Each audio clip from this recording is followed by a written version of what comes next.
Welcome to Picking Teams, a podcast that dives into the playbooks of seasoned coaches. I'm your host, Amy Bryant, a 23-year veteran college coach, and my guests hail from the professional, college, and youth ranks. Together, we'll share real stories from our coaching experiences to empower you as parents to be positive forces in your child's sports journey.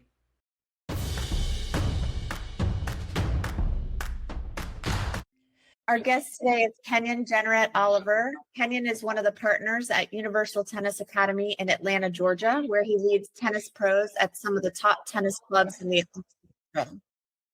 Most recently, he was named the head tennis coach at Agnes Scott College.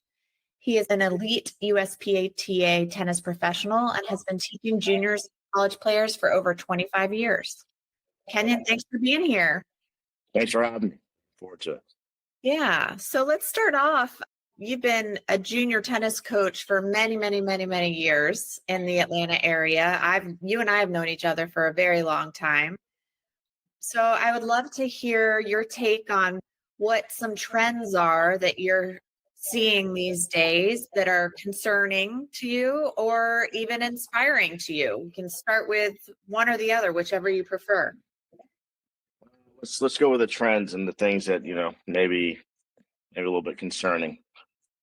What I've noticed is, including with the parents and the kids, is they're getting really caught up with their numbers and their UTR numbers. That's been a big thing for them because they think that they have no chance of moving on and going and play college ball if their UTR numbers aren't where they should be or where they think they should be. So when I say that, the biggest trend that I'm starting to find here locally is that a lot of the kids that are good players aren't willing to go to the schools where they really should play. Yeah. They're looking to just say, you know what, I'm just going to go to Georgia Tech and play club tennis. And that's been really hard to watch where, some of these kids could be, champions at a Furman or at a Wofford or a Sanford or something like that, but they just will not go. They would rather, go to Georgia Tech, like I said, or even go to Auburn, something like that, just to be at a bigger school and maybe play club tennis or just give it up. But that's the trend that I'm seeing. Yeah, as a junior coach. It's disturbing because they have so much talent and there's so much to gain by being on a college team, and they're just completely losing that opportunity to continue their development in such a positive way with a sport that's been in their lives for such a long time, to just give it up like that. Couldn't have said anything better. It's just, a lot of reasons people get into tennis or get into sports are for different reasons. I know for me, when I got into sports, my brother and I, it was really to keep us out of trouble. And then it just, took off with something else. But it gives you something to do because my parents weren't going to just let us sit around the house. So it's almost like it's losing that luster. People are sitting around the house again. They're getting lazy. It's just unbelievable because the parents don't think that spending the money is worth it. Yeah, it's fascinating where people choose to put their resources. So if you were to guide a family in how they should allocate their resources to better or to more holistically round out their child's development, what would you say? Yeah, it's hard because if you see a kid with some promise, and obviously the parent starts to see their kid have a little bit of promise, they tend to go overboard as opposed to kind of, I like to use the word grind. They don't have any kind of grind mentality. What I mean by that is even some of my best kids that I've spent time with over the years that have made it to the tour and made it to big time D1 tennis, we never did more than 30 or 45-minute privates. And a lot of these parents will go the exact opposite. They see some talent. So then everyone's heard that term burnout. They're part of the reason because instead of doing it like I'm saying, they ask you for your expertise, but then don't want to take any of your advice with the expertise because they've gone to a couple terms and talked to a couple parents, and the parents are starting to guide them. So they're like, oh, no, you need to do 5 hours of privates a week and 20 hours of drills. And it's weird. It's like, if I was an accountant, you wouldn't question me. I'm a certified person that's here to help you. And the first chance you get, you're going to second guess me. And it's just, that's the stuff that worries me when I see this. And I'm a huge fan of playing tournament ball and playing competition because you want to see the kids compete. But it's almost backfiring because the information that they're getting hurts them, I think. That's my personal thought on it. So what you're saying is for these parents to try to, and I use this expression all the time, silence the noise of the other parents that you're hearing, because what they're doing is they're just creating this anxious effect where they hear that a family's doing one thing, and if they don't do that, then their kid's not going to be able to keep up, and everyone's trying to, they just get so uptight instead of just relaxing and listening to what the experts are saying. We're the ones that see the big picture. Absolutely. I couldn't say any better. I mean, it's just that why have me in the camp if you're not going to, utilize me? I mean, Exactly. and I've gotten more and more out of camps because I'm getting older. I'm 54 years old and I just don't want to deal with it. I mean, and it's not worth it to me. So my job now is kind of mentoring the coaches that we have on, the hiccups, because I don't see it the same way that I did 20 years ago. Yeah. It's not the same. Dealing with the same group of people. Interesting. So what was the group of people you had 20 years ago? They were willing to take your advice and they were, the hardest part that I'm facing now is parents that said they played. So they said they grew up playing in the juniors. They said they played college tennis. And if that's the case, then you should know better. I mean, they wonder why their kid decides to put down a racket. You told me that your parents were nut jobs when you were growing up playing. Why would you turn into that person? And it's just, honestly, to be completely honest with you, the people that I've had the most trouble with lately are people who said they grew up playing. It's interesting. Yeah.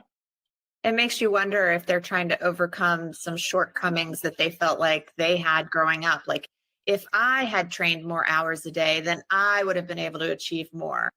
Or if I had done online school, then I would have been able to do this. So they're trying to provide that for their child without. And the money's there, Amy. Some of these people have just more money to throw at things than I feel like my parents did at that time. I mean, I didn't take a bunch of privates. I mean, I took enough.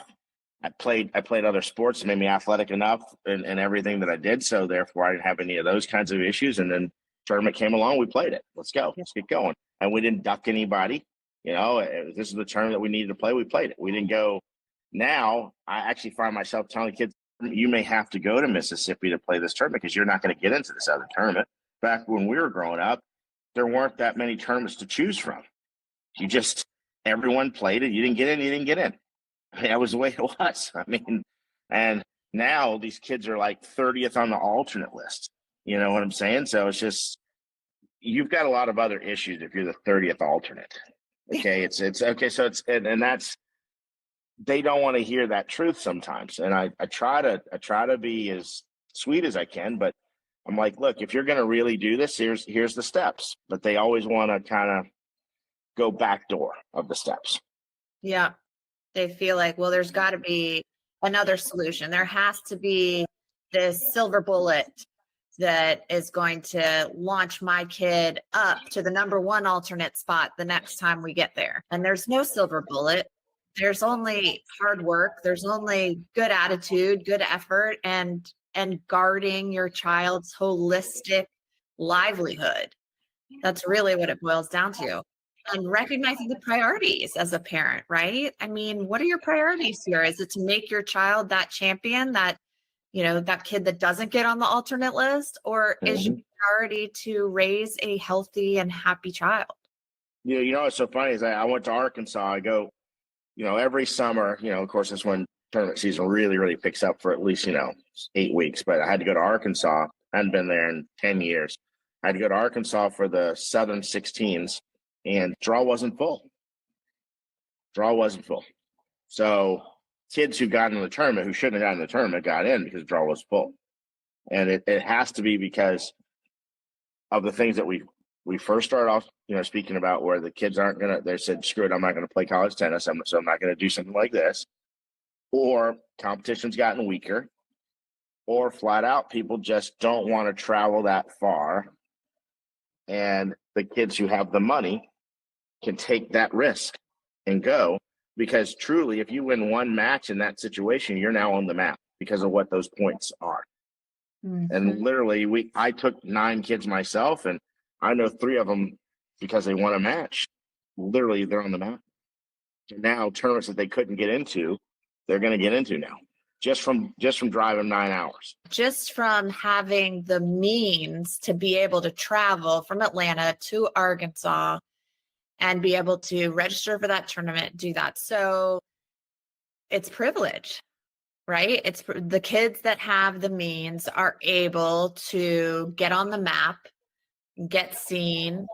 And we're seeing this across the board in all sports. The families that are able, like in soccer, the ones that are able to travel to the showcases and travel every weekend. And, it's an incredible financial commitment. So what's the message here?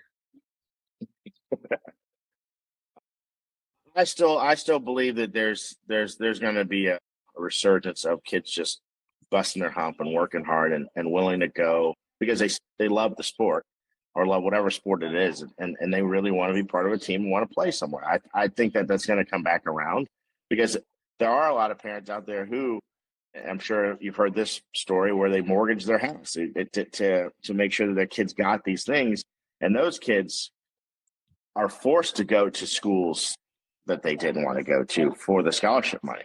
And my parents didn't mortgage their home or anything, but I ended up going to school where I went because it was free. Okay, so that was the end of the story. I mean, I went because it was free. Probably wouldn't have chosen it, but free is free, and that's how my parents looked at it at the time. That's how I looked at it. Now, and if I didn't do it, I don't think I would have gone this route either. So I'm glad I ended up doing it. It worked out great.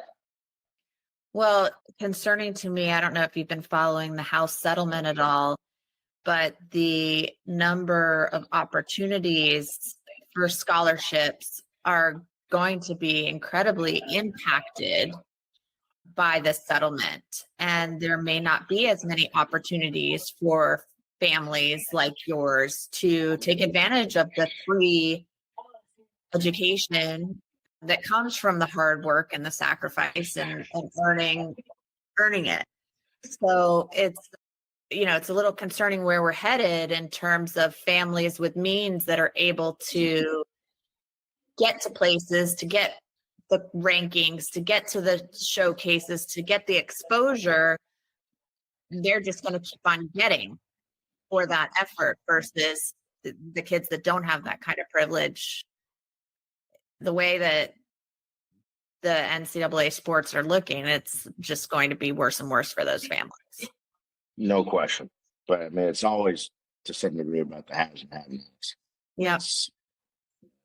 Can't fight that. It is what it is. I mean, they're going to always find a way.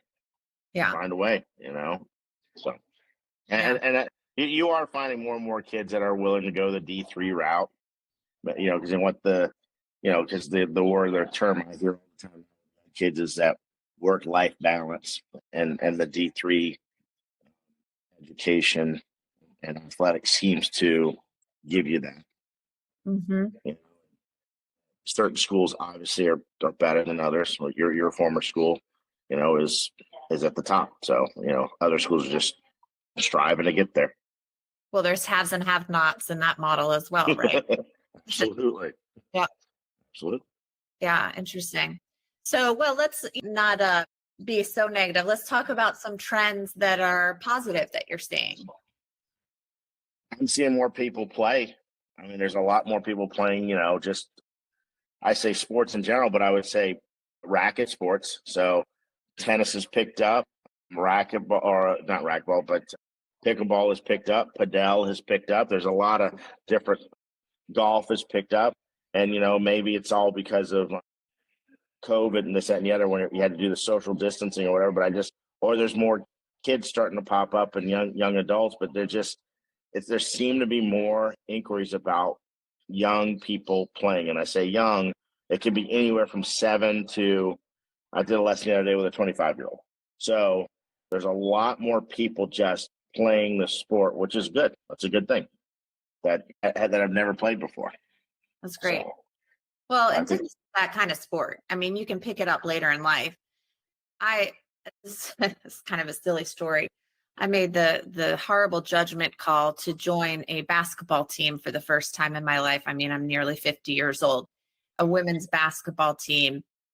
I'm in it now. We're in the league, and it's the Decatur Rec League. And I mistakenly thought, okay, it's going to be all beginners playing this league. And it is not. It is a lot of really impressive women that probably played basketball in high school, college, and maybe have been playing since then. I don't know. But most sports, all that to say, most sports are very difficult to pick up later in life, where tennis and other racket sports are a lot easier to pick up later in life. Yeah. I'm sure you're not the tallest person out there, are you? No, I'm not, but I can jump up for a rebound, and I'm really good at bouncing off of other people's picks. Yeah, I'm like a pinball out there. But anyways, that was, bad judgment call on my part, but I'm that type of person. I'll try anything for fun. So what do you see as some of the values that young people are being taught? So, I mean, pressure's pressure. And one of the things that tennis is supposed to be a sport of honor and I guess respect, and you're supposed to have a conscience to some degree, I guess. But I mean, I don't know, but a lot of times you can see people who they just don't have a conscience. And I think, let me add to this, because what I think I've noticed over my tenure of 32 years of coaching is I've seen fewer and fewer middle of the road, good female players start to drop in playing competitive tennis when they turn to be 16, 17 for this one reason that I'm about to bring up. And I think that cheating has gotten worse. Mm-hmm. And when I say the honor and the respect is because it's up to you to make the call. You don't have a ref out there, you're making the call. So what I find is kids are cheating more. And and a lot of the females that I've coached over the years, they're like, Kenyon, am I gonna play this tournament and drive to Mississippi 6 hours and get cheated, or am I going to prom? Which one am I going to pick? and I have to bust out laughing because I'm sitting there thinking, well, I get what you're saying, because I'm sitting there watching your match as well, and I've seen you get hooked and this, that, and the other. So those are the trends that I'm starting to see a little bit more of, and I'm starting to see parents know that their kid's cheating and still just roll with it. I know what my parents would have done if I blatantly hooked somebody. I can promise you that there might have been some battle scars, but because I'm just telling you, I just think that the pressure is so high now for these kids to win that it comes at such a high cost. And remember, if you grew up through the juniors all the way through, we all remember each other. And the one thing you don't want is you don't want that to be part of your resume. And the funny part is, the kids that I've coached that are now starting to come back that are, 28, 29, 30-year-old types, and I've coached their girlfriends or fiancés or husbands and fiancés and boyfriends or whatever. It's funny how a lot of them have come back together themselves, and some of the things they bring back up are like, you remember that guy used to cheat all the. I mean, it's funny how they still talk about that stuff because that stuff is still fresh on their mind, and they hadn't played competitive tennis in 15 years, some of them, So I think that's some of the things that I'm witnessing. I don't know about some of the other coaches you've spoken to, but those are some of my thoughts. Yeah, and for our listeners that may be listening that are involved in other sports, tennis is that sport where these kids and the juniors are making their own line calls. There's no referee out there. I mean, sometimes there's roving officials, but the roving officials aren't doing much out there, and they're not managing. And the kids know when the official's looking versus not looking, and they can go ahead and make the call that they need to make. And it's wild. The parents are just sitting there on the sidelines watching their kids cheat. I mean, I'm with you, Kenyon. Like, I used to go and recruit at these tournaments. And if I saw a kid do that, which I did many times, they were off my list. I wouldn't recruit that kid to go to my school because character was a really important piece of my recruiting profile for my kids. But there's different styles and different cultures out there for coaching. Some coaches love that. Some college coaches are like, yeah, bring me the cheaters. Like I will put out the meanest team possible because we're going to intimidate the heck out of our opponents. And that wasn't the type of coach and not the type of team that I wanted to have. But it's Amy, and a lot of these refs are afraid to actually do the right thing. They're afraid because I sit on the USTA board for a lot of stuff, and I've brought this up in the board meetings and stuff. And the one thing that I think that it's too much on one ref to cover 4, 6, 7 courts by themselves. I don't care what anybody says. It's too tough. It's too tough. They need to, if anything, if you really want the truth, and I hate it for the kids who can't afford it, but it makes a better experience. They need to up the ante on how much they charge for the tournaments. Charge more so there's more refs. Period. I mean, there's just no other way to look at it. That's it. That's the only thing that makes this game suck. Because I don't want to be in 95-degree weather and add another 10 to 15 degrees because it's so hot and humid outside and hit a ball in the middle of the court and someone say, "Oh, you just missed it, Kenyon." I wouldn't want to deal with that. Yeah. I know I dealt with it when I was, that age, but you figure it out. And then the one thing you don't want to figure out is you start cheating yourself because that's what you feel like you have to do at times if you're on your own like that. And you don't want that either. So that's my soapbox. Yeah, but raising fees never seems to fix the problems there because somebody else will just pad their pocket with it, whoever's hosting the tournament, like it doesn't work. And then you wind up boxing out families that can't afford the higher fees because they're already having to foot the travel fees like we talked about before. So what's the answer? I think the answer falls back on parents again. Just like you said, your parents would not stand for that. And I think parents have to step up and remember that they have a job, a very important job, and that is raising their child to be a positive and a productive human being. Somebody that they would be proud to say is my child for more reasons than just they win. And definitely for more reasons than they win at all costs. That's right. I agree. So Kenyon, to kind of shift gears and to let our listeners know, last year you were hired as the head women's tennis coach at Agnes Scott College, a small little college here we have in Peter, Georgia, women's college. How does coaching these women compare to coaching these junior tennis players? I have to say, and now let me start off by saying Marcy Huck was the coach, and she was able to get another job, and it happened in December. So, and I had been volunteering because we already do programming there, and they asked me what I considered being the interim coach because it was already the girls and whatnot. I said yes, and it's probably been the best experience I've had in coaching, maybe ever, because it being an all-girls school, 1, 2, Agnes has changed over the years. They're not getting a lot of kids locally, so they're getting kids, from other places. But my team was full of kids that had never played tennis before. So it was awesome to see the effort they put in. They wanted to learn. And just knowing where they came from, because I'd been the volunteer with them, to go from the record they had to go to the record that we had this year, make the conference tournament, win our first round, lose in the semifinals. I mean, and then during the banquet, and people forget, and you don't because you've done all this, so you have the end of the year banquet.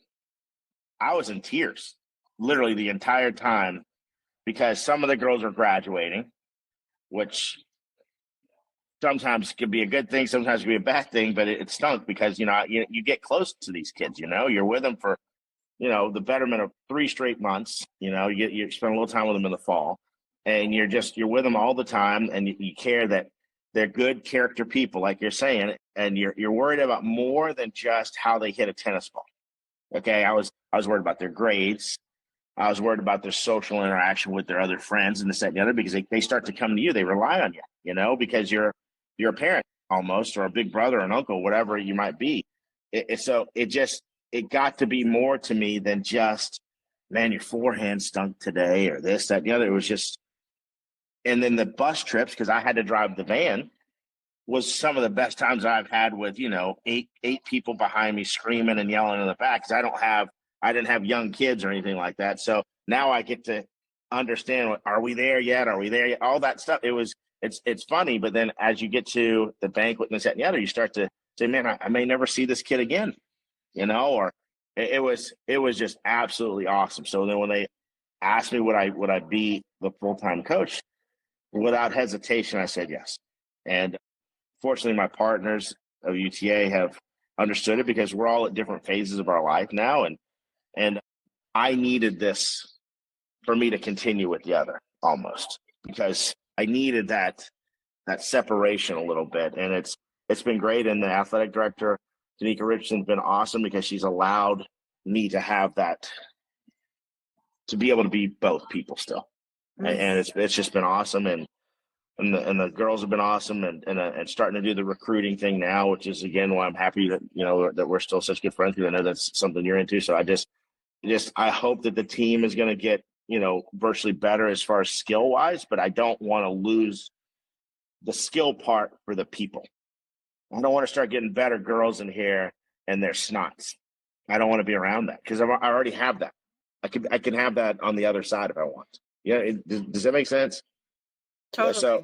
So I would rather I feel like I can still develop kids at a really high level, which I feel like we did last year, because we won a ton of matches last year. And this is from kids who had never played, and they're beating girls that everyone knows about UTR in tennis, these girls had no UTR. They were beating girls that had 4 and 5 UTRs. So I know that we still can produce players, and I don't want to act like I was the only one. I had another great volunteer for me, who was one of my coaches, Caio Borges, who stepped in to help me do a lot of that stuff. So the two of us literally knocked out 8 girls. We put them on the ball machine. We did whatever we needed to do to get them to a competitive part. And my 2 top players were soccer players too. So they just don't have any quit in them. And because of that, all I had to do was teach them the score, teach them how to look hitting a tennis ball, and give them a racket and say, have at it. And literally, they were the 2 winningest players on the team. They went 16 and 10. So that's counting doubles. So you can do the math. They got it done. So. Well, that shows also what it means to be athletic and be able to move across sports. That's what I was incorrectly assuming when I joined a basketball team. I thought, okay, I got this. I'm an athlete. Basketball's a different story. But for your soccer players, they also have the team understanding. They know how to work. They know how to grind for other people, not just for themselves. And so to have them on your team and be as successful as they were after just picking up a racket, that makes complete sense to me. Makes complete sense to me. And you and I both played soccer and tennis growing up, right? That's right. Yeah. So, I mean, they're very complementary sports. But I love hearing you say that you're not willing to sacrifice the team culture for even more wins. There are so many coaches out there that I think say that, but don't necessarily mean that.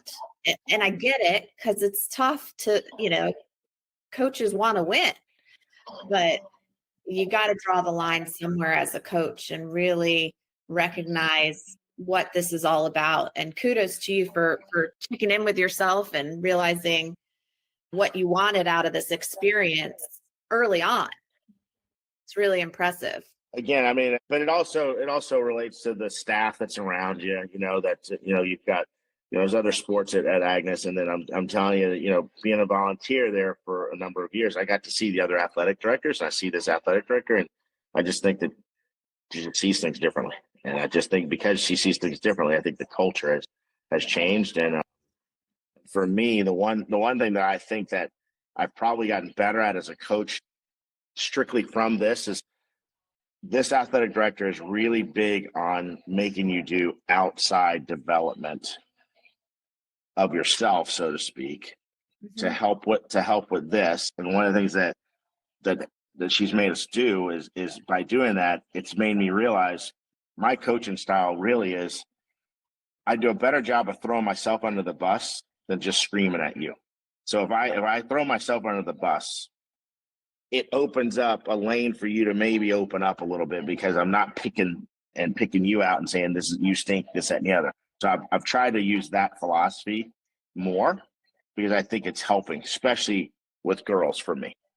And everyone has different ways of doing it. But when I say that, I'm just saying I throw myself under the bus and let them know the mistakes that I've made first, as opposed to, shooting a bow and arrow at one of them, if that makes sense. Because I think in the past, I may have gone the other route because of what I thought I was trying to produce. Because I was very lucky when I first started coaching that I had top level juniors that I got to spend time with that needed just a hard ass and just needed to teach them how to play, and I was thrown into that environment. So when I was thrown into that environment, I just it worked. I'm not going to say it was 100% me, but I liked it when I was a kid, and when I was playing, I liked to coach on me. I didn't mind it. It pushed me. A lot of these kids don't like that. And you got to figure out which kid to put your foot in, but most of them don't like that anymore. That's just not how they are. I think the career development stuff that Dr. Richardson has put us in has just really been awesome. And every coach that's in this environment has bought into it, because we're all struggling with the same things. Recruiting is hard now. It's just hard. And it's even harder in all girl school. I mean, it's just harder.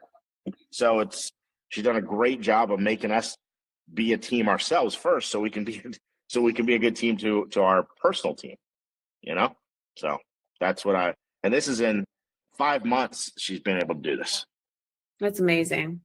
That's just fantastic leadership, right? I coached college tennis for 23 years. And one of the things, I had some fantastic leaders as well. But one of the things I noticed is that there's a huge gap in the professional development that is expected of college coaches. And I think that's why in the news, we hear so many of these scandals come out about coaches mistreating their student athlete. It's because coaches don't have any requirement to keep learning. They start their job. They've been in their job for 20 years. They do the job the same way they did it 20 years ago if they haven't been continually educating themselves, because there's no requirement coming from up above to do any training. Within the last 5 years, the requirement that has been imposed upon a lot of coaches is DEI training, which is fantastic. We need it. But there's a lot of pushback because this is the first requirement we've ever been encouraged to do or required to do. And it's unfortunate, because learning is an important part of coaching. You can't be a good coach for an extended period of time if you're not learning. And then, the other part of that is too, and I love hearing you say that you're able to be humble in front of these kids. It's important for them to recognize that you're human. You make mistakes just like they do. And for them to have that recognition, I think really makes them respect you even more. But it's hard for a lot of coaches to admit that in front of their charges. One of the things that I do is I do some coaching of now. One of my goals was to be able to support coaches, because they need it. Coaches need coaching just like their kids need coaching. But kudos to you for recognizing all that at the get-go. I think you probably have a long career there, and I love the relationships that you're building already. That's fantastic. Yeah, I mean, being an owner of a business, I think that they all recognize that I'm an owner of the business, and I think that it's actually probably helped me see things. And she's managing a smaller staff, but I've got 80 employees that work for us at UTA. Okay, so I've actually recognized that I needed to treat them differently now than I may have thought before. I'm hiring people that are 25, 26. This might be their first job ever as well. And, tennis is one of those jobs where it's rewarding. It's a grind. We used that word earlier. And you could start to have, physical ailments because you're on your feet all day, this, that, and the other. And one of my staff, they came up to me, they said, Kenyon said, we need some PTO time or PTO time. And I literally said, what did you say? She said, because I had no idea what she was talking about. None. And she said, PTO time. She said, well, what do you mean you don't know? And I'm like, literally, I don't know what you're talking about. Explain it to me. She goes, personal time off. And I said, please let me marinate on it. Don't make me answer you right now. So I went back and talked to my partners and this, that, and the other. I said, I know we can't afford just to pay people to take time off, but we've got to figure out another way that we figure out how we don't grind these people to the point they don't want to do this anymore. So we figured it out, and we need to keep having younger people come in because they just know things that we don't know because we're not in that age group anymore. We love that we try to treat people the way that we would have wanted to be treated when we're in their position, but we're not in their position anymore in a weird way. It's hard. We understand what we want to do, but we got to understand that we are 50 to 65 years old now because we all are in that range now. And we have to just see things differently. And it's been frustrating at times, but it's been awesome at times to see ourselves grow. And we're an academy that we really believe that when we're not coaching anymore, that UTA will still exist. A lot of these other academies, as soon as that group is gone, the academy will close down. We've set it up now where we've got people that will take over the academy as we start to retire. Mm-hmm. And that's felt awesome. And, and we have some really forward thinking partners because I don't want to act like so there's 8 of us and all 8 of us have our strengths, and like a team. So, and with that being said, I really feel satisfied that when Kenyon decides to retire, that Kaio, Trey, Zabkar, these people will be the next owners of UTA. And I don't know a lot of academies that can say that and have set it up to be like that because Mm-hmm. they're all employees of ours. Most people, they're independent contractors. These people we offer benefits and simple IRAs to and et cetera, et cetera. So we have gone the extra mile to make sure that this is a business. But learning some of the outside development stuff that I've had and brought it into here has been awesome. I can't say anything better about it. That's great. And I think also one of the biggest signs of strong leaders is that they have successors that are just as good or better. If you're able to groom quality people to come in and take over behind you, then you've done a fantastic job. So again, you may have done that. I think you may have done that. Did you do that? Well, I think my successor is fantastic. I'm not going to take all the credit for grooming her, but she's unbelievable. She was unbelievable before she became my assistant coach, and she played for me as well. She's just an unbelievable kid. And Bridget, she's awesome, and she's doing a fantastic job in her second year. She just finished her second year as a head coach. Good successors are good people also before they are groomed by you. I firmly believe that, but Bridget was the right one for me. Anyways, congratulations to you. And even, talking about retirement, that's amazing. I got to start thinking about it. I got it. I'm 54. I have to just start thinking about the body's just not there anymore. Yeah. It's not. It's just it's a hard life out there with that. You just got to start thinking about it. And I'm married now, and I just there's other things that are important to me too. So yeah, good for you for recognizing that. And I think it's important. We have a lot of parents that listen to the show, and we do have some coaches that listen to the show. I think it's important for parents to remember that coaches are people too. I said this before, you're human. It's great for your players to be able to recognize you as a human, quote unquote. Coaches are people too. And, some of us coaches are parents too. And I think parents lose sight of that, meaning and I say we because I'm a parent as well, we fall prey to immediately lashing out at coaches and thinking of them as people that are there. We pay to take care of our kids and to groom our kids, and we forget that they have lives of their own. Their life is not solely to our child. So what advice do you have for parents as they continue to work with you, either as a parent of one of your college players, as a parent of one of your junior players? What's your single most piece of advice for them? be consistent. Just be consistent as a parent, because I think that I think a lot of times, at least this is what I have faced, and again, if you're consistent with your kid, it's just so much easier to produce whatever you want to produce. If you want to produce just a good human being, you're going to produce a phenomenal tennis player. Those things are just easier if you're consistent. I find that a lot of the kids lately, they're more friends with their parents than their parents actually kind of parenting them. Does that make sense? Mm-hmm. Totally. And my mom said to me, my mom's 70, 76, something like that. She said, we're just now friends.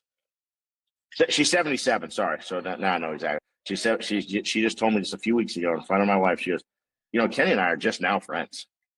Mm-hmm. So that to me says it all, and fortunately or unfortunately, my mom also lives next door to us. So we see my mom a lot, but she hasn't just popped up on us and just in the middle of, the day, but she's good. She's a good person. But I think that I could say about my parents, even when they were together, they were consistent.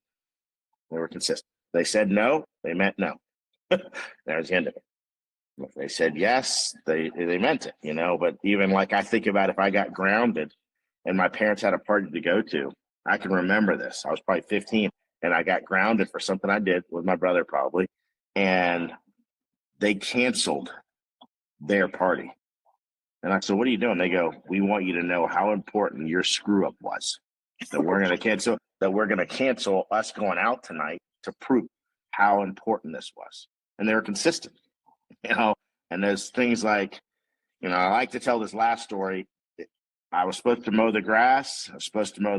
My dad said, Kenyon, make sure that grass is mowed by Friday.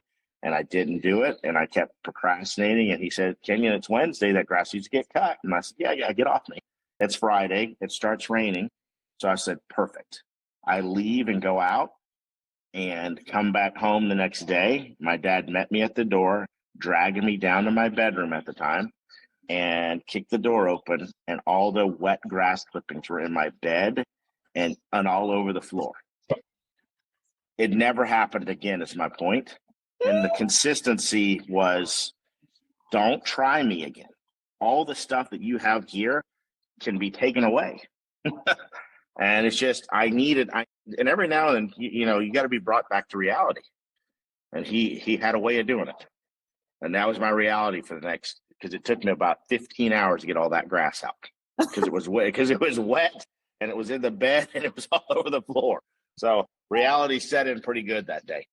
So that's a fantastic story and so poignant because I can't even tell you the number of times that I've said to myself, this kid was never disciplined, or this student, her parents never said no. And even as a parent now with some of the kids that my kids are friends with, I'm like, oof, my kid needs a little discipline. It's not hard to say no but it's really hard at the same time, but it's so necessary because your child's ability to be a functioning member of a team later on in life, in college and beyond, is really dependent on the level of discipline that you place on your child early on. And whether that discipline is related to their behavior on a tennis court when they're competing, or whether it's related to their chores at home, it really can impact how they behave later on. One of the best things I thought that I was able to witness during this past season was, and I've always been a huge fan of this, and I know it happens more in the football world because of just of the Viking and the brutal mentality that some people can have when they play football. It was awesome to see these girls do this one thing. And I told them almost one of the first days of practice, I said, I'll know I did a pretty good job when you guys start policing yourselves. Mm-hmm. Because at certain levels, if I'm coaching at Georgia, I've got an assistant coach, a volunteer coach, a volunteer for volunteers, a volunteers for volunteers. I mean, you got a lot of resources, right? And if you're at a school like this with limited resources, it's just you being dad or mom, and you're a good cop and bad cop like every minute of the day. And it was awesome to start watching the girls literally police themselves to the point where they were fine. They weren't mad at each other. They didn't take it out on one another, because you know how teams can get. And it's passive aggressive, but they were absolutely awesome. That's how I knew. And I think those are the things that brought me to tears, is how close I saw them get over the dumbest things. But it was awesome to watch that. So that what you just said to me reminds me of that. Wonderful. Well, good. Well, let's end on that note. I mean, I really enjoyed having you here today. We talked about all sorts of different things, which I think comes from you being involved in so many important pieces of a child's life, from their young start in tennis to their collegiate days to beyond, and the relationships that you've developed with these players last through life. That's why you're a great coach.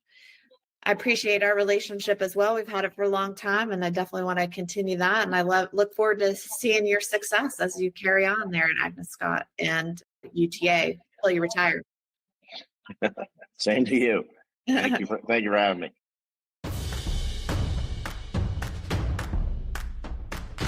Thanks for tuning in for today's play. Join us next time to hear more insights from another outstanding coach. Until then, remember, as you navigate the ups and downs of your child's sports journey, you're not just picking teams, you're building character, fostering resilience, and creating lifelong memories.